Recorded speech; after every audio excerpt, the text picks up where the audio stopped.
Whether your beer is in a bottle, can, or glass, kick back and relax. It's Better on Draft.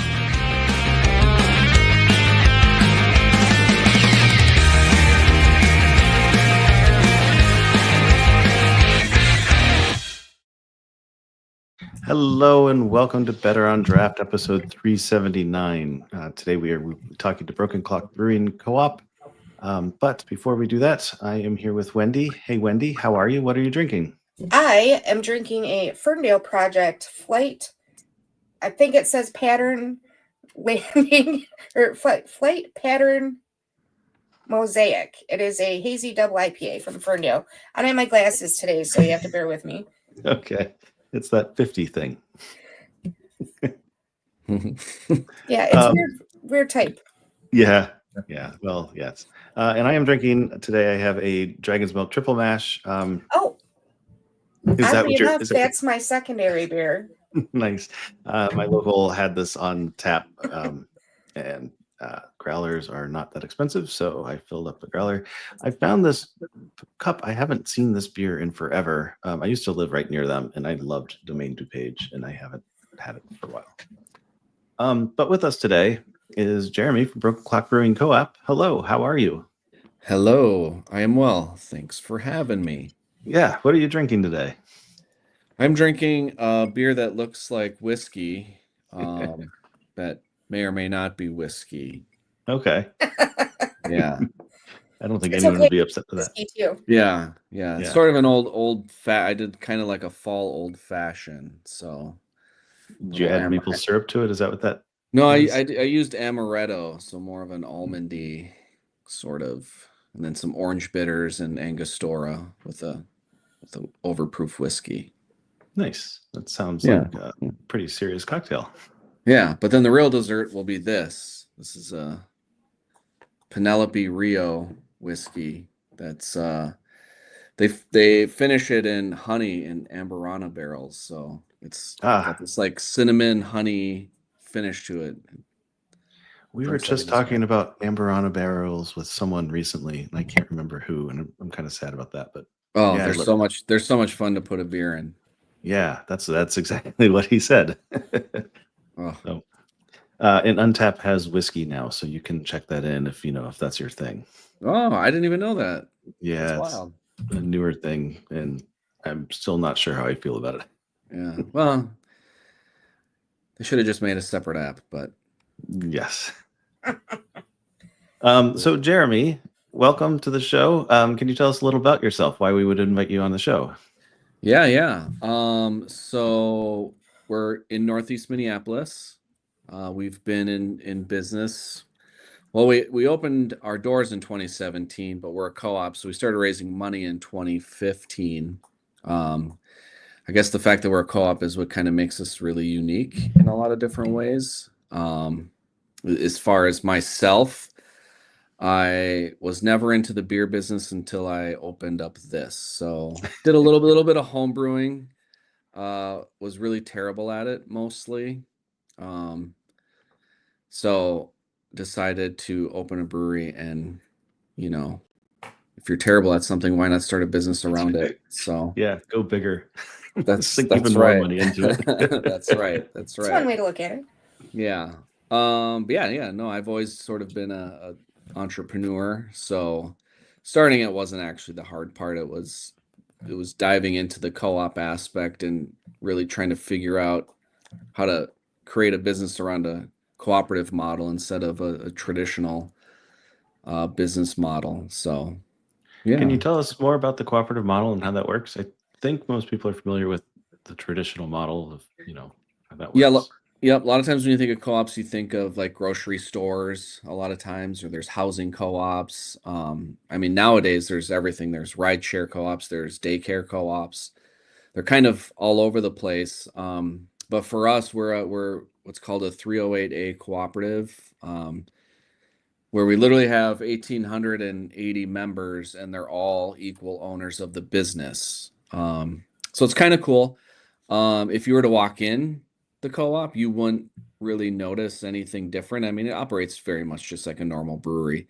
Our ownership structure is just a lot different. So Literally anyone that lives in the state of Minnesota can become a member, which is really cool. And it's a one-time fee. So for a single member, $200, and you're an equal owner of the brewery for a lifetime, and you can really choose your level of participation or adventure, if you will. You can literally run for the board of directors and serve on the board of directors and sort of guide the mission of the brewery, or you can just come in for your free weekly beer. It's kind of up to you how much you want to participate. So it's a pretty unique model. Something that has, pros and cons, I suppose. Trying to make a decision when you have 1,800 owners telling you what to do is never easy, but it is a massive community, and that's, I think, what makes it, above all, really cool to be a part of. You said 1,800. Is that still about that much participation when decisions have to be made, or? No, when you start collecting members in 2015, things change a lot over that amount of time. 10 years, you end up getting a lot of people that don't drink beer anymore, or they've moved away, or there's so many different things that go on in the world in a 10-year span, that you don't get that type of participation. We have, we probably have about 26% of our members active. I'd say probably maybe 5% of those are like extremely active and really sort of in the process of feedback. And a lot of them, and the rest of them are just sort of in and out, once a month, once a quarter, that kind of participation. So it's really all over the board, to be honest with you. It still sounds like pretty good engagement. It's pretty awesome. Yeah. We, when we tout our numbers at our annual co-op meetings with other co-ops, people are very impressed, but it's the beer. Let's be real. Great. I got one more question about that, and then pass it off to Wendy. So you talked about the different membership levels, and it sounds almost like a mug club, but when I was reading the website, it looks like it's a lot more than that. Can you talk about that? Yeah, so we kind of have, we sort of have two different membership levels, but each of them have a joint aspect to them if you want. So there's the single membership, which is just like one person that joins the co-op, like I described. There's a household membership, which is essentially two people within the same household. So majority of cases, it's like a spouse situation, but it could be roommates or whatever. And if you're under the same address, you save a little bit of money on your membership by going in on two. And then the other level is our brewer members. And so you can actually, and we designed this because we really love the homebrew community. And back when we started in 2015, there was not a ton of craft breweries, but there was a ton of homebrewers. And so we thought it would be a really interesting way to try and sort of bridge the gap between homebrewers and commercial brewers. And so we created a brewer membership where for $350 or $500 for a household brewer membership, you can actually sort of participate a little bit in the brewing process. So every quarter we always have a brewer member beer that we brew with our brewer members, and then we do meetups with the brewers where they can all bring their home brew and we just sort of drink. It's kind of the theme of what we do, is we just sort of sit around and drink and talk about beer and home brewing competitions and stuff like that, and just sort of help that process. And brewers can get in on buying grain with us. We've lost a lot of homebrew shops here recently.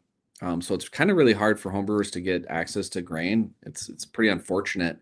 But our brewer members can kind of go in on our orders when we order for our commercial brews, and we just charge them the cost of the grain. So it's kind of a neat opportunity for them to jump in and get grain and do all that. So yeah, do you do like recipe sharing or anything either? Yeah, absolutely. Yeah, it's a lot of fun. We always do. So a lot of times we'll like identify a beer that we want to make for the Brewers Roundtable, and then we encourage all of the home brewers to make their own take on that beer, and bring it in, and we share. And then a lot of times we'll just sort of blindly vote on the beer that we like the best, and that's the recipe that we scale up for the homebrew beer that goes on tap.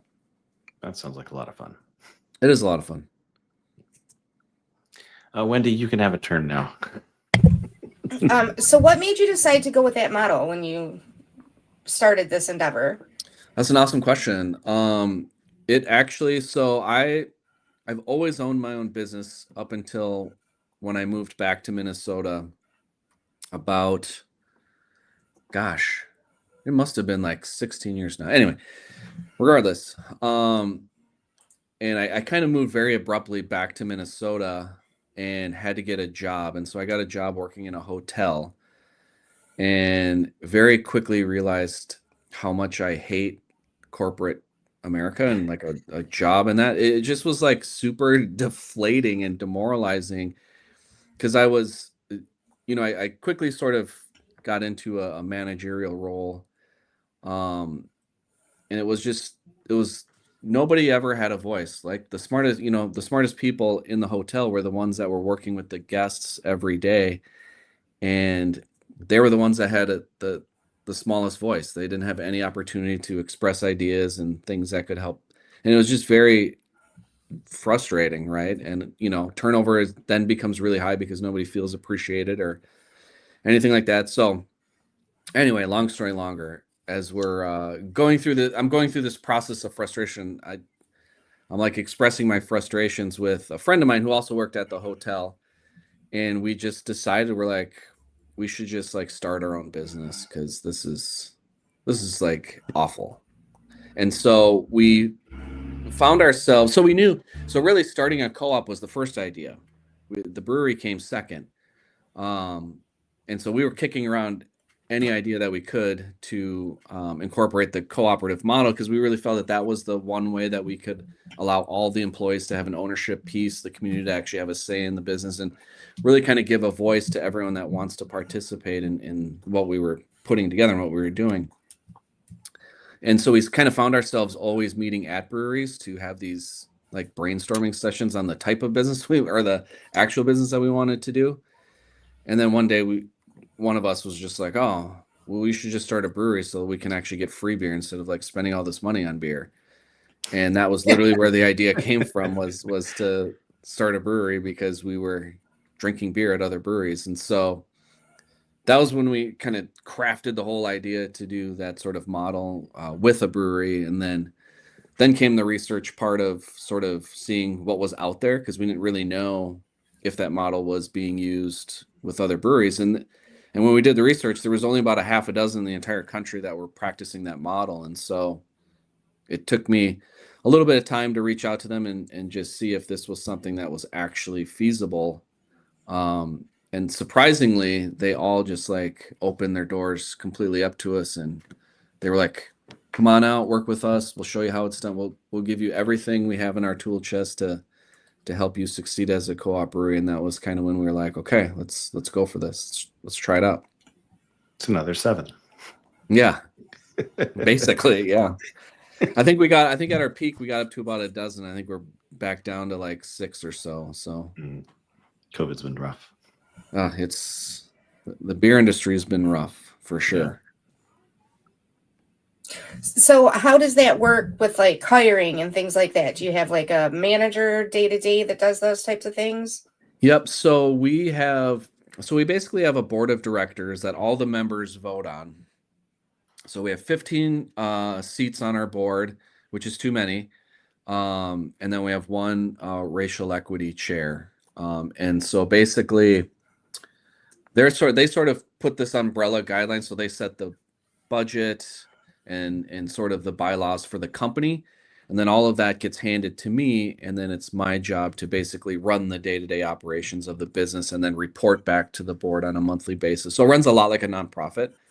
And then I manage the company. So I'll decide, if we have managers in one area or another and all of that. And then the hiring goes sort of the same way, depending on what it is that we're hiring for. So it sounds like you guys did not have brewing experience. Did you hire a brewer? We did. We had a little bit of home brewing experience, but like I said, it was, I don't know, it was more like swill or bathtub gin or something. And that was kind of sort of the first thing we said.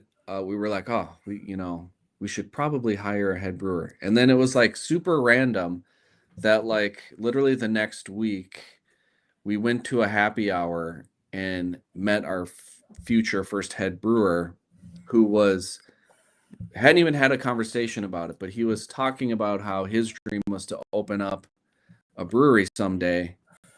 And he had won all of these homebrew awards over the past, decade. So he did a ton of brewing on the homebrew level. And so it just sort of like weirdly was a coincidence that we're like, well, I guess we should probably maybe like explore this, because it's kind of weird I'm meeting you randomly a week after we've decided.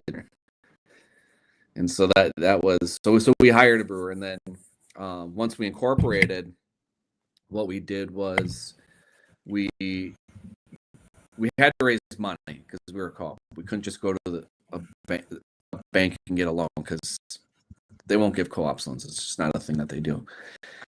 And so we literally just made home brew and threw house parties. So it was actually also a really cool way to see if this guy was any good, because people would come out, drink the beer, and if they liked it, they would sign up for a membership. And if they didn't, we would never see them. That is a good way. Yeah, so it's kind of secret market research, I guess. So, and does the brewer decide what Yeah, beers are so going to go on? we How give do you the work that out? brewer a ton of autonomy to sort of decide the brewing schedule and what we're going to make. The only sort of guide rails we put in place is we want to make sure that we have somebody for everybody.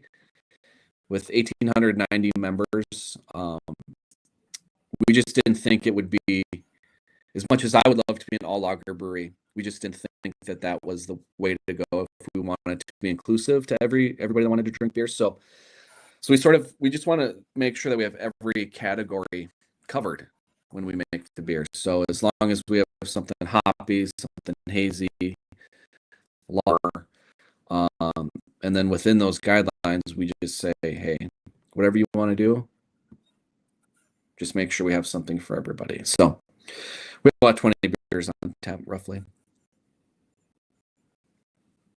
Well, I had 9 of them when I was there, so. Well, I have to come back and finish. Right? Yeah, and we got there kind of late, so we were only there for like an hour and a half. They were just a delight to talk to. All of them came by and talked to us at one point or another. And it was closing time, so they were ready to go home. Well, that's great. I'll pass that on. I know they would love to hear that feedback. So,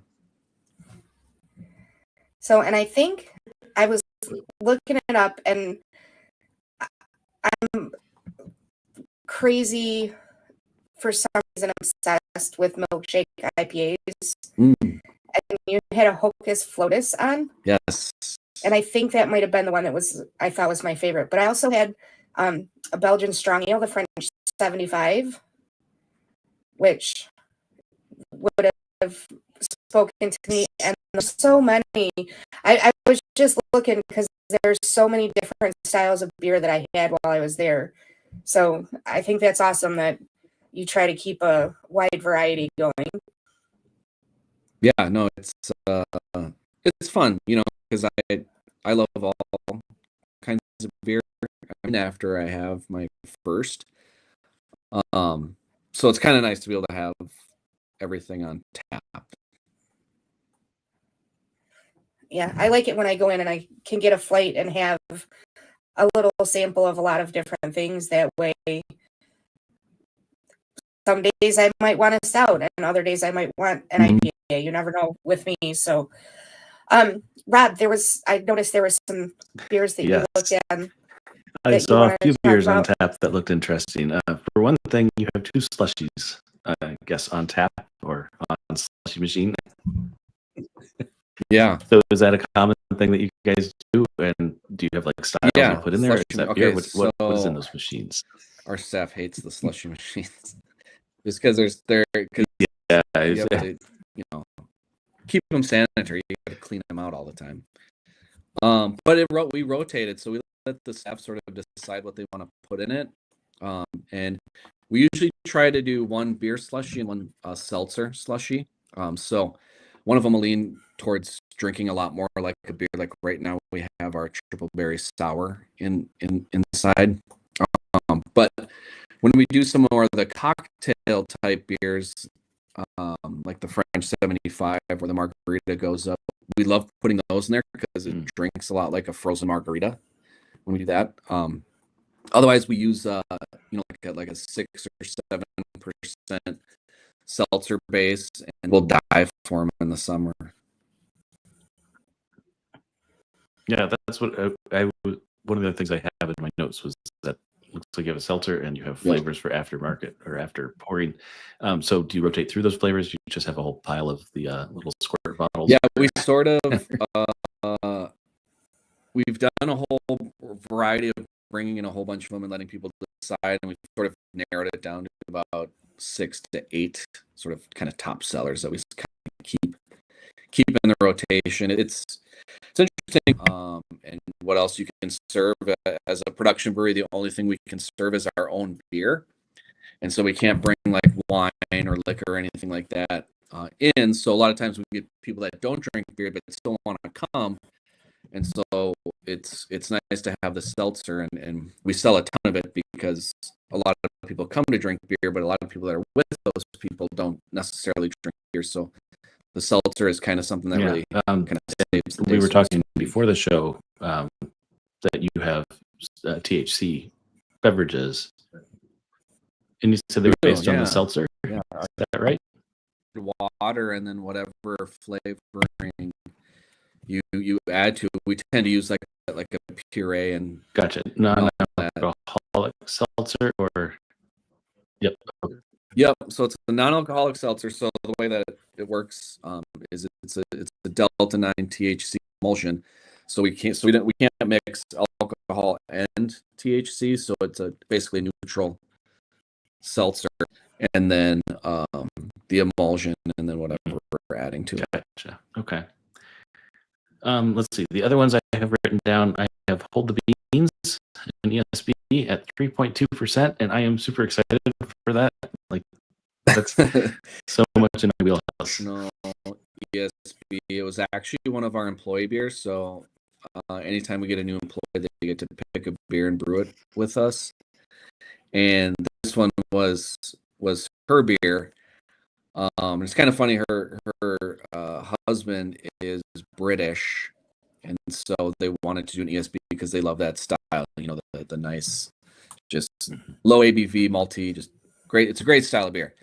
But they have this tradition over there where you put beans on toast, which is what it's a thing. Yeah. Anyway. And of course, beans, and so that's where the name for the Hold the Beans came from. Was we'll take toast, but hold the beans.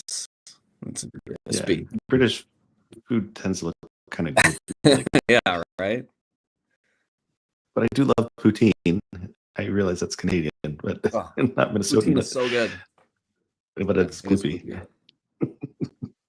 And then the Pocket Watch Pecan, I was excited to see a brown. I'm always happy to see a brown ale. And I'm going to guess that there's pecan in it. Pocket Watch Pecan is probably our number one selling seasonal. When we opened our doors, and it was literally a contest to all of the members. At that time, there was only like 200 or something like that. But we were trying to get people to submit what their feelings and thoughts were when they thought of Thanksgiving, and someone said pecan pie, and so we thought that was a pretty cool idea. So we do it's a praline pecan brown ale, and it's pretty good. And then we do some infusions off of it. So we'll do like a cinnamon version. So it'll be like a cinnamon pecan, and it's pretty good. I love it. That sounds spectacular. It sounds like a lot of fun to have around. I was just gonna say, I'm like, you got my attention. Yeah. Well, one year we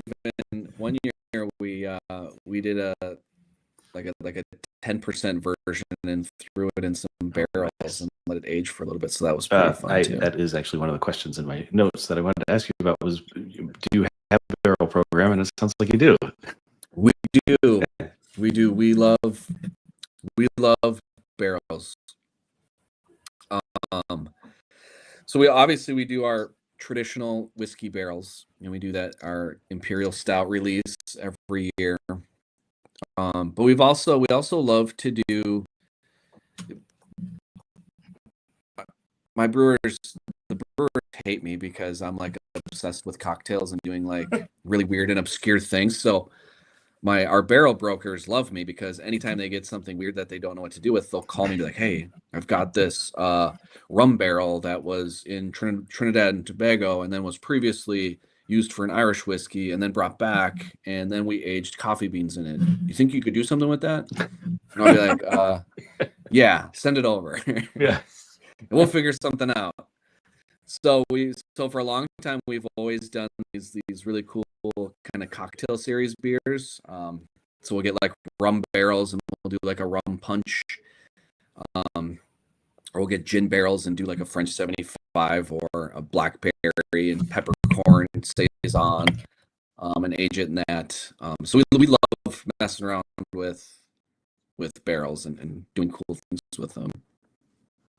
I don't think it was barreled, but I do Moscow mules and backyard mules and like all sorts of wonderful things. My wife really liked them, so we were always searching them out. That's why I remember it so much. But that fits into the cocktail theme. Yeah. Oh my gosh, I love mule. Yeah, exactly. Ginger beer is right up my alley. Yeah. I'm a fan of all that stuff, really. So what you talked a little bit at the beginning about being a part of the community. What types of things do you do in your community? So the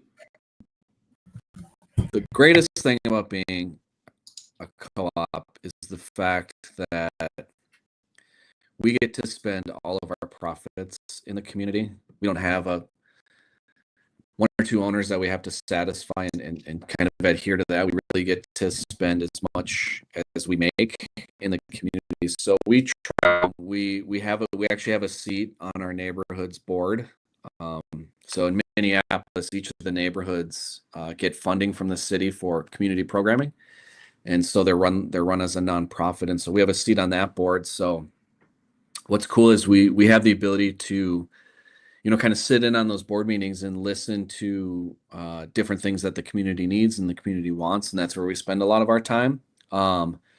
We also spend a lot of resources on local charities. So My Very Own Bed is a really big one that we work with, and they're an organization that builds and donates beds to children that don't have beds.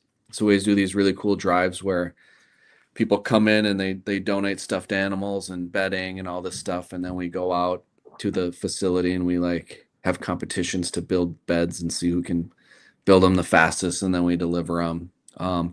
And then we do a ton of stuff with Habitat for Humanity. We have a program called The House That Beer Built, and it's literally all of the breweries come together to build a house. Basically, we sort of challenge everyone to come in and help us build this house, and then Habitat for Humanity takes it over and gives it to a family and all that stuff. So we tend to do a lot of stuff. And then, of course, our location is on the Mississippi River, and one of our core pillars is environmental sustainability. So we spend a lot of time with the Mississippi Watershed and Friends of the Mississippi, which is a nonprofit organization that helps to clean up and restore the river. And so we spend a lot of time in the spring and the fall kind of getting rid of invasive species and replanting natives and kind of restoring the shoreline along the Mississippi, because it's been pretty damaged over the years. I'm sure you can imagine when big industrial came through, the Mississippi was a huge corridor for industrial, and so they kind of just treated it like crap. And so we're trying to work on really bringing all of that back, and getting rid of all of the industrial that sits on the river there. So yeah, so we love spending time in the community. It's a lot of fun. So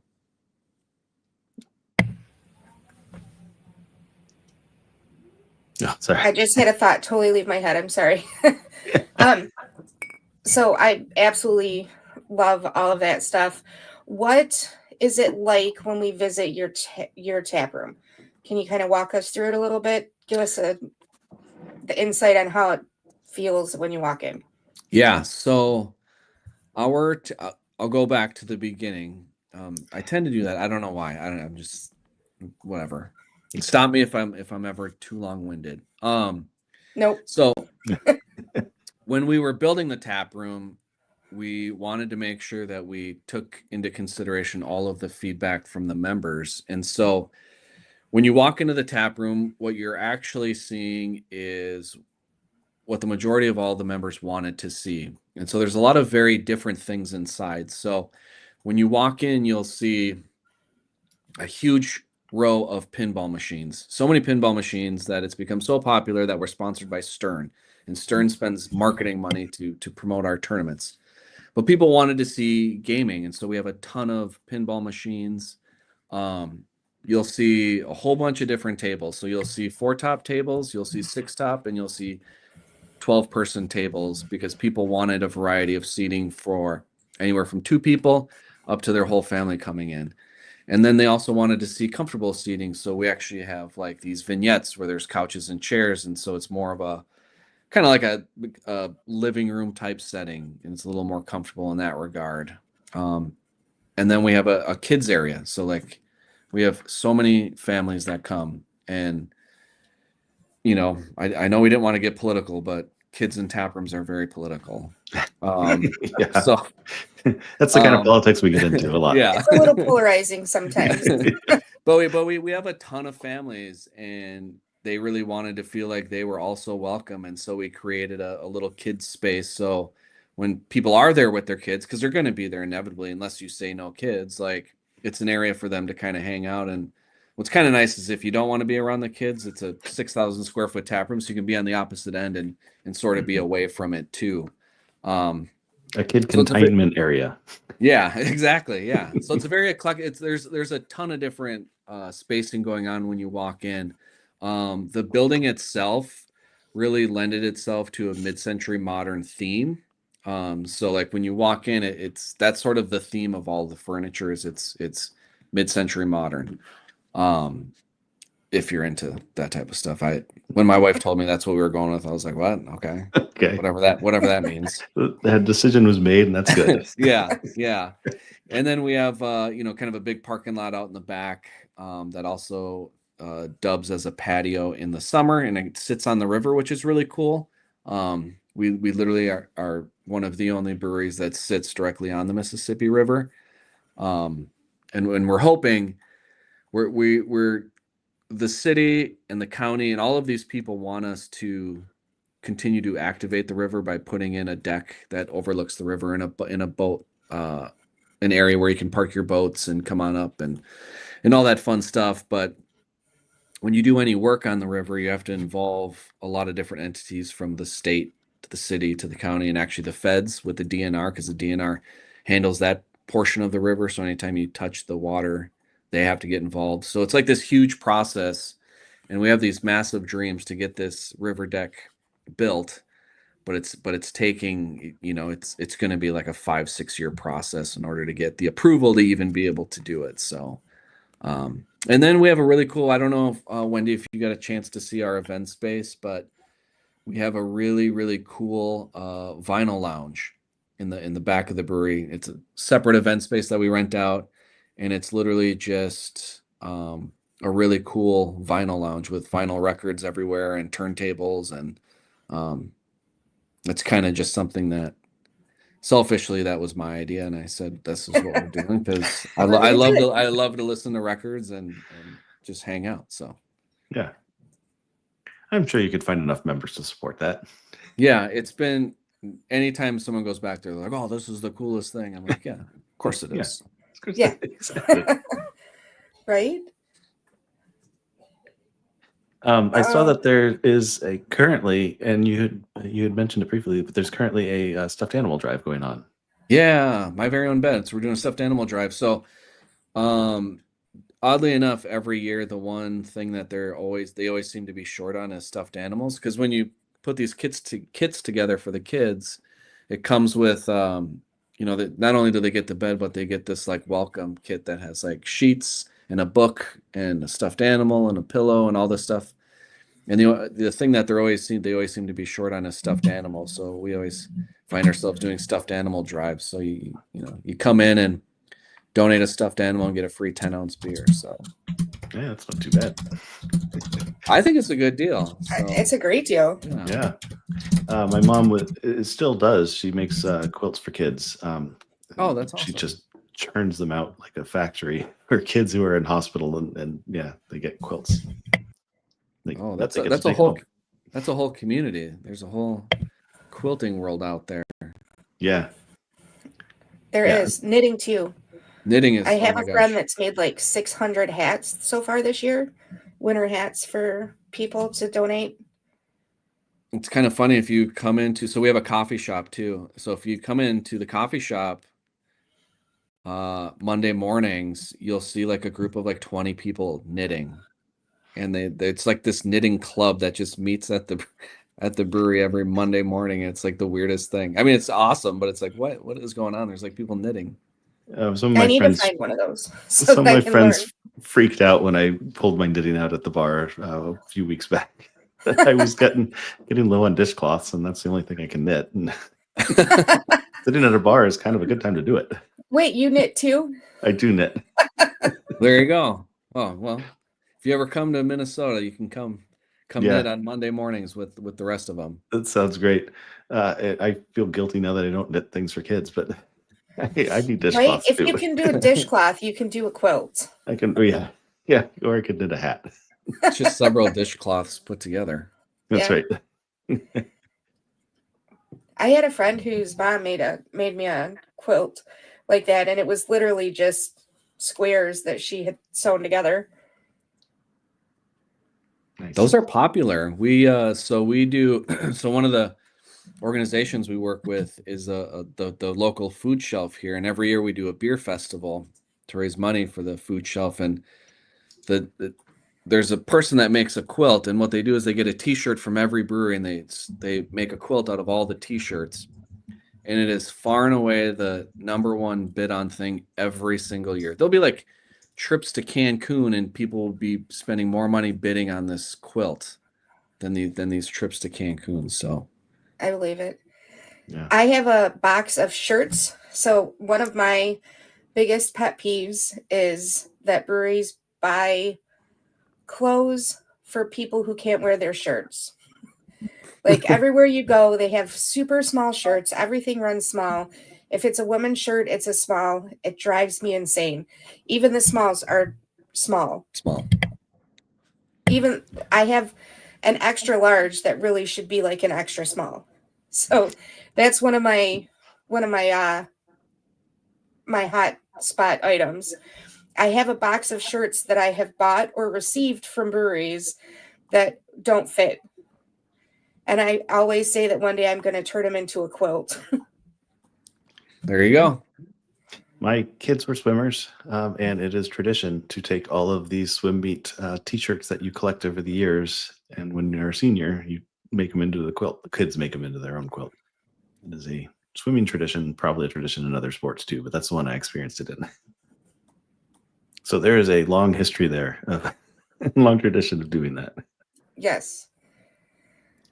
I saw some other things that were interesting that are hosted in your tap room. It sounds like you were fairly involved in the tap room in the space. As founder and operator, there sometimes people aren't as familiar with certain areas, but so it's okay if. But I saw that you do events for animal rescue. Yes. People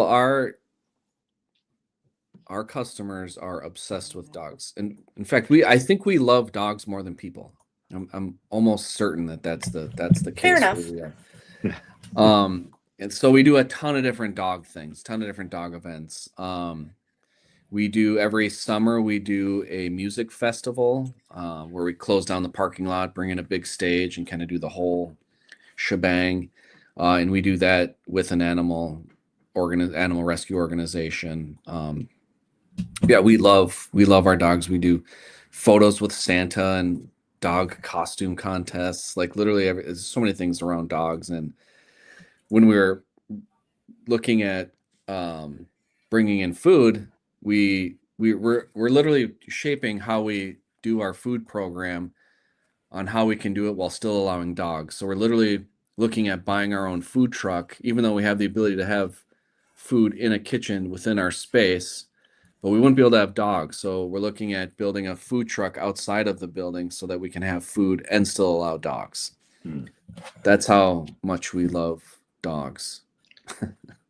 And cats and one ferret. We get one ferret that comes in on a leash every once in a while. So Do you have cats that come in on a leash? we do have some people that bring in cats on a leash. That's awesome. Yeah. I love you guys even more now. I've seen people with birds, and I've seen one rabbit at a brewery where the guy had it just up on the bar top on a towel, and the rabbit just sat there. It was pretty happy. Dogs wandering around behind it. Just like I had a friend used to take her lizard. Yeah, nice. I mean, it was a big one. I don't know exactly what kind, so it probably isn't a lizard, but yeah, they had a great big boa constrictor at Metazoa once when I was there, and oh my gosh, guys I was with got to hold it. That's so crazy. That one wasn't a pet though. That was for an event. They brought in, snakes. I don't know why. He brought in it. Yeah. How do you bring cool? Well, yes, okay, they are definitely cool, and that was definitely awesome. I'm sure it was for an animal thing. That's what Metazoa does is for animal charities. I feel like it'd be hard to put your snake in a seatbelt. Like, That's right. How do you tell your snake to buckle up? Because he's like a seatbelt. Yeah.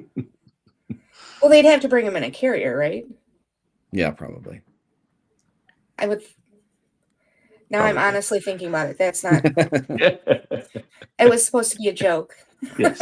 Yeah. I'm like, well, wait. I have to call out that you have cribbage night because I'm from Indiana and Wendy's from Michigan, and we would have euchre nights, but you're in Minnesota, so you have cribbage night. So I have to call that cribbage. Oh my gosh! So I don't know how to play cribbage, and anytime I admit that, people want to expel me from the state. Right? It's important. Seriously, people take their cribbage so seriously here. Yeah, we do cribbage tournaments every third Saturday, and so many people show up, and they bring their own custom cribbage boards, and we do these Christmas markets, and the number one selling product are these cribbage boards. Like Minnesotans are absolutely obsessed with cribbage, and I don't know why I never got into it, because I spent my summers up at my grandparents' cabin where they did nothing but play cribbage. I just never played and never learned how, and I'm like paying for it now. Yeah, it's not hard to learn, and then when you play with someone who knows it well and they keep beating you, it depends on who they are. They may tell you why you're not doing well. Like you need to get the 4, 5, 5, 6 and things like that. Yeah, that's probably why I quit playing. Was nobody taught me how to win. Yeah, I'm not very good at it, and I am reminded of that every time I play with my friend who grew up on the Minnesota-Wisconsin border, and he just destroys me. Yeah, it's crazy. I've only played like once. It is a fun game. Minnesota is onto something, but it is also one with a skill. It is a great game, but yeah, I think I would love it more if people weren't so obsessed with it. It's I'm telling you, like, no child is born in the hospital unless they get spanked by a cribbage board. Like, that's how they know that you're like a Minnesota child. Like, right. It is. I'm telling you, it is like everybody knows how to play cribbage. And some families have Bibles that they pass down, and Minnesota has a cribbage board. Exactly. Yeah. I feel the same way here about euchre, though. Euchre, though, that game is pretty much set as soon as the cards are dealt. Like, it's going to go one way. I understand that, but people are very serious about it. Like, I remember playing at the, I don't know, the Knights or the Eagles or something like that, where they would, like, I would set my card down and they'd be like, okay, play this card next. And I'm like, how do you know that's in my hand? Right. But so we actually played on the ship for the first time. I played for the first time in probably 10 years, but we had 4 of us. So that's what we played on the ship. That's what you play. Games go quick and you know how they're going to go. So is euchre like similar to cribbage? No, No. no, it's just cards. It's you only play with what is it, 9s through aces. And yeah, it's a trick taking game rather than a counting game. Ah, Yeah. And I think that you need to learn it if you're going to live in Indiana or Michigan. There's a couple other states. I think Illinois it's big into. Well, hearts or spades were big too. I felt like it was like a thing that you graduated to as you went through the, like, middle school we played hearts, high school we played spades. As adults, we just always played euchre. Yeah. this makes a lot of sense because I love playing hearts and I feel like I've never advanced in life beyond middle school. So it's like all coming together now. It's perfect. Hearts is a good game. It is a lot of fun. And there's plenty of variations on it, like with the Jack of Spades or Jack of Diamonds. I don't remember how that one works. Yeah. Cards you want, cards you don't want.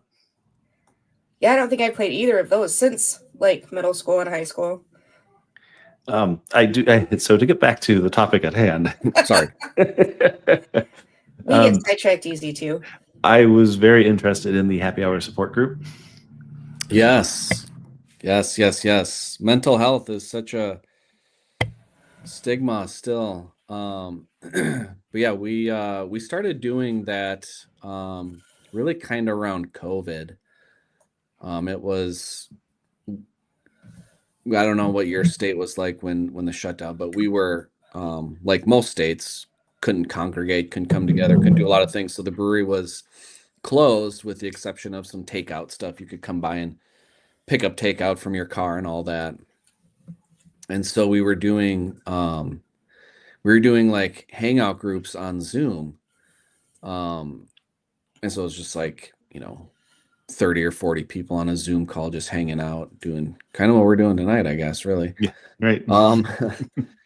And then, from that, we just started like really sort of hearing stories of like other people that just weren't really doing super well and, kind of struggling with the pandemic and kind of that isolation piece, because everyone handles it differently. And so there was a brewery out of, I want to say Chicago, maybe. Man, I wish I could think of who it was, but they did a collaboration beer for all the beers called Things We Don't Say, and it was around mental health.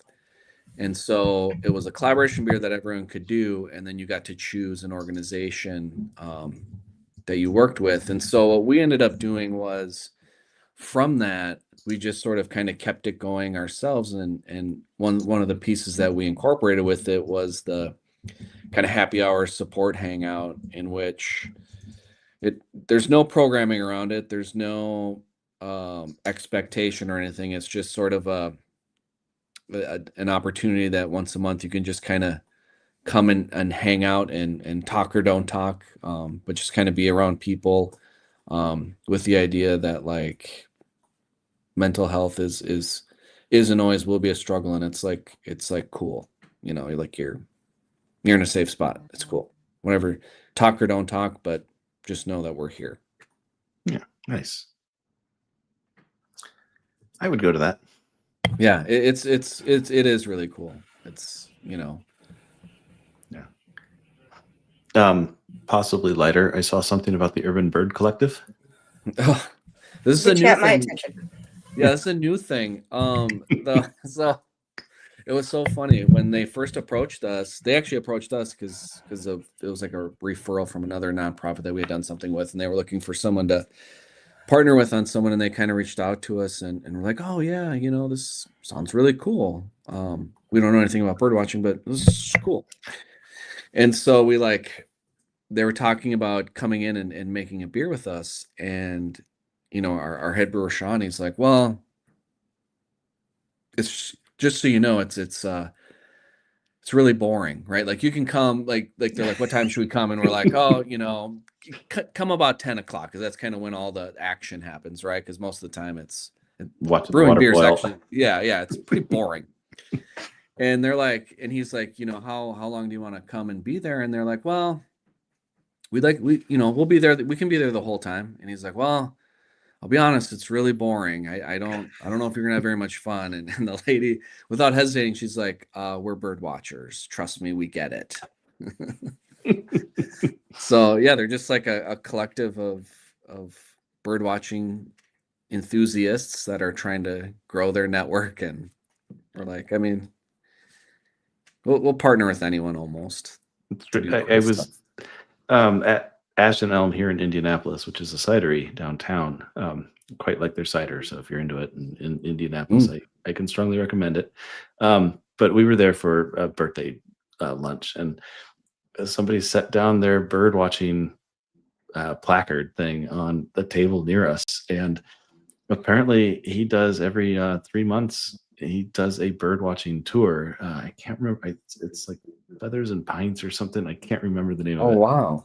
I'll have to look it up because I've mentioned it on the show before. But they start at the cidery because he's like the brother of the owner or something like that.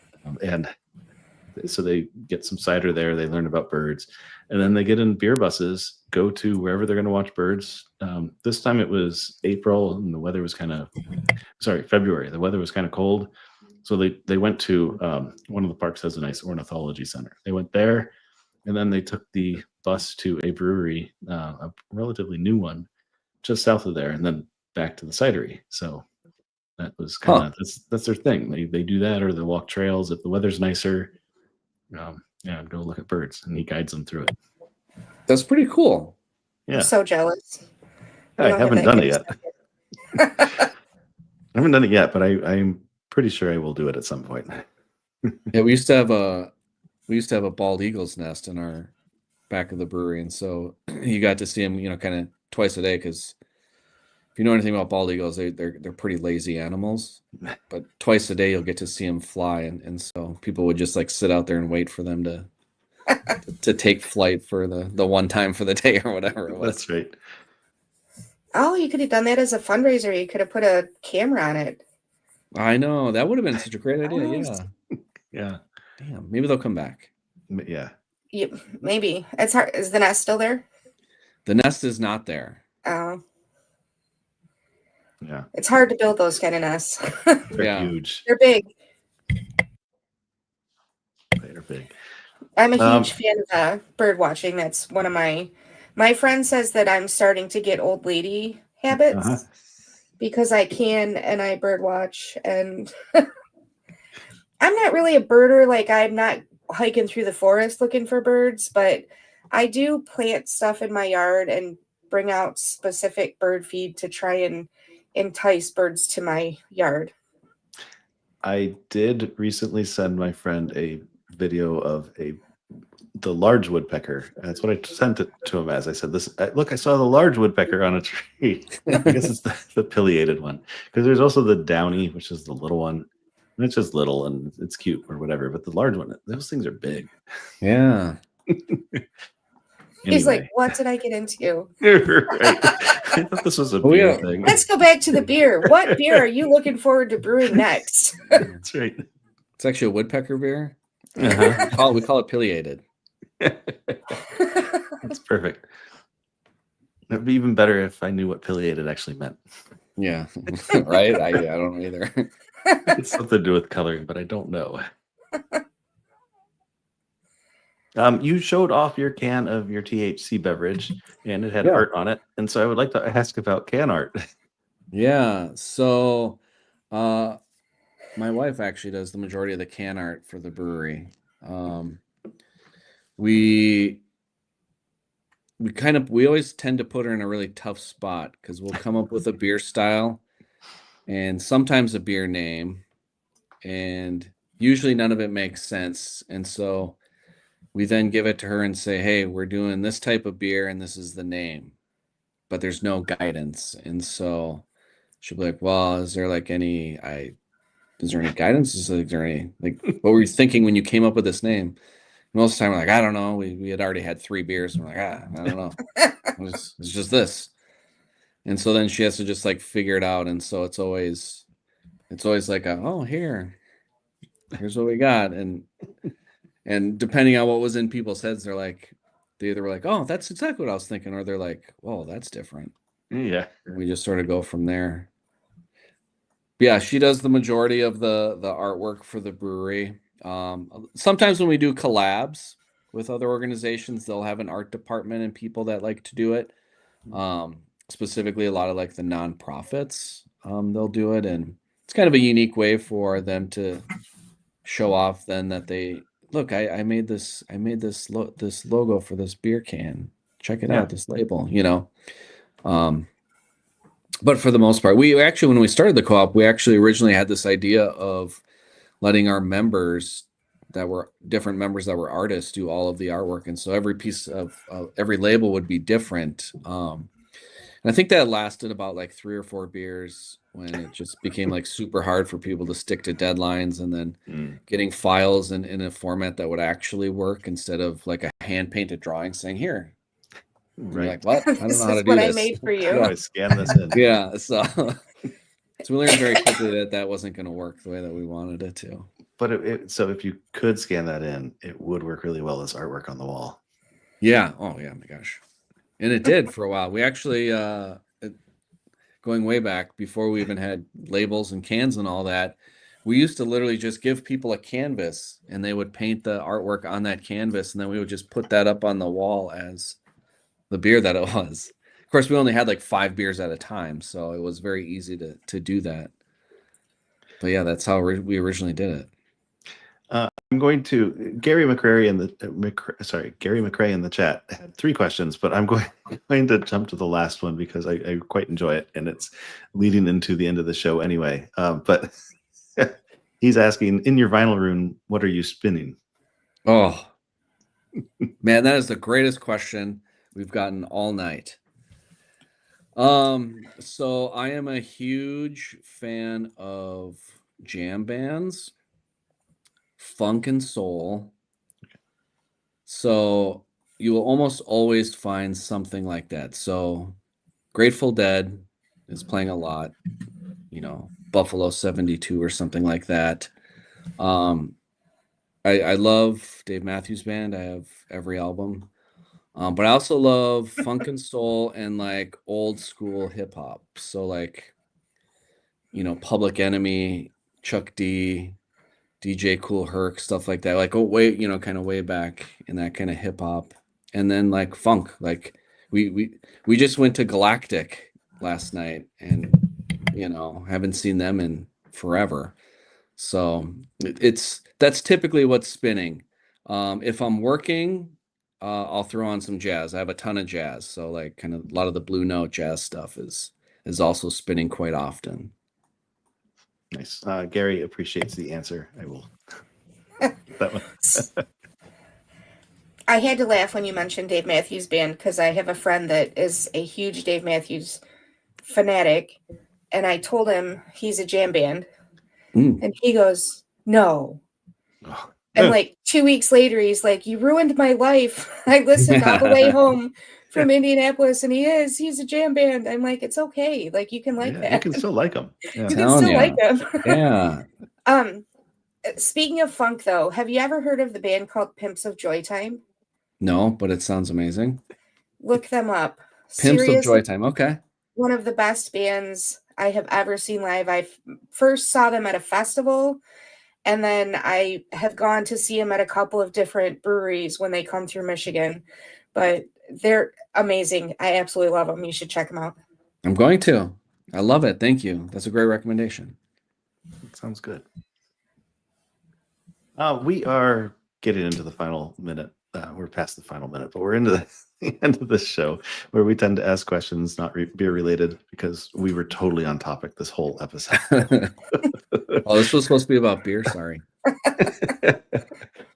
So I'm going to go ahead and ask my standard question of what was the last board game or card game, we know it was a cribbage, that you played? Did you win? Ooh.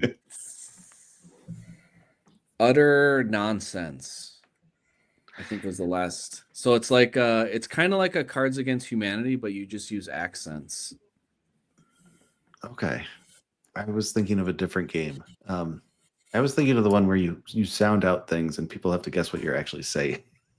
Oh, no, that sounds But cool. yours Too. said, I can't remember the name of that game though. Yeah. Okay. Oh, Wendy, you're on mute. I don't have a game, but I just saw one come through on TikTok the other day that is kind of like Cards of Humanity, only it's with texts, and it's called New Phone Who Dis, and you're supposed to like mix and match the text messages together like you do with Cards Against Humanity. So I did just purchase that to see how it goes. The Oatmeal has one called, I think it's Bad Therapist, I think is the name of it. It's something like that. And you play the complaint card, you play the therapist question card, and then you play the solution card. Oh, nice. Yeah. Hitster's another one. Hitster's another cool game too. It's all music based. Oh. So it like hooks up with Spotify and plays like clips of music, and you put it in chronological order, and it's a pretty cool game. Interesting. That sounds a little more difficult than the Singo that's going around. The music bingo, I think, is the knowledge game name. Yes. Wendy, your turn. So I'm going to circle mine back to beer. If I'm coming to visit your brewery for the first time this week, what beer should I get? The slow pour Pilsner.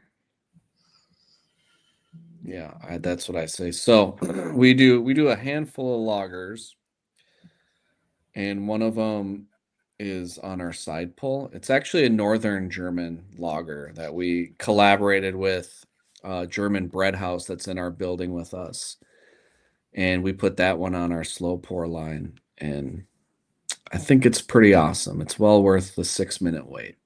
I do like a slow pour. Yeah. Mm-hmm. And Wendy, I think that counts as an off-topic question for this one. Right. Jeremy, do you have anything coming up that you would like to promote or plug? Oh, wow. So our really good friends at Fletcher's Ice Cream, it's an ice cream shop right close to us, were just vandalized and victims of LGBTQIA hate.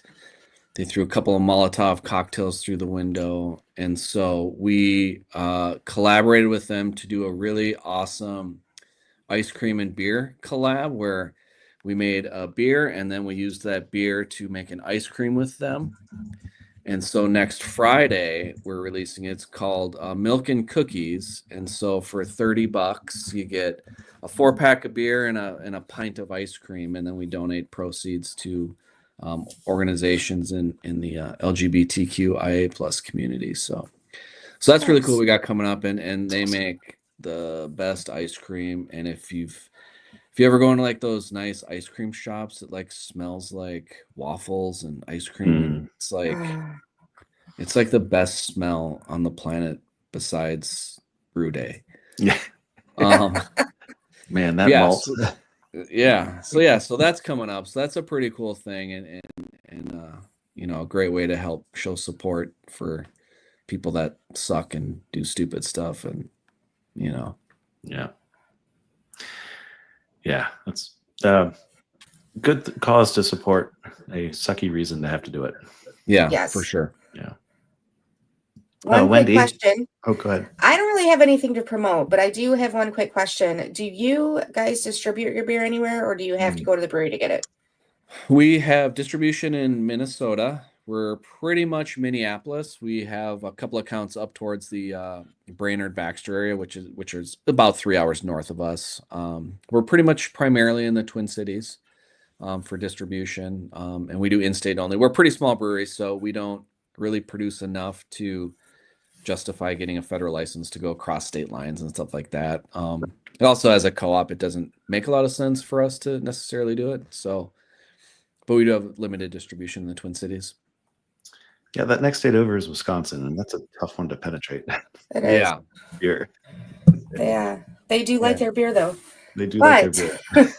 I will say I have been to Broken Clock, and if you get the chance to go, I would highly suggest visiting. It was an amazing time. The beer was delicious, and we had a really great time. Well, Excellent. thank you. That's awesome. That's very much appreciated. I don't have anything to promote myself, but coming up on the 28th, we are talking about, this is a little interesting. We're talking to an author, a beer author. The Carmen Galliano Club books is what I have written down, and I hope that is the right way to say that. But we will be talking to the author of those books. They are Prohibition era fictionalized novels about the beer industry. So we'll see where that one goes. But I'm quite interested. I'm excited for that show. That I think is all that we have got for tonight. And so we will end our show like we end every show and say, whatever you think of your beer, we think it's better on draft. Cheers. Have a good night. Thank you.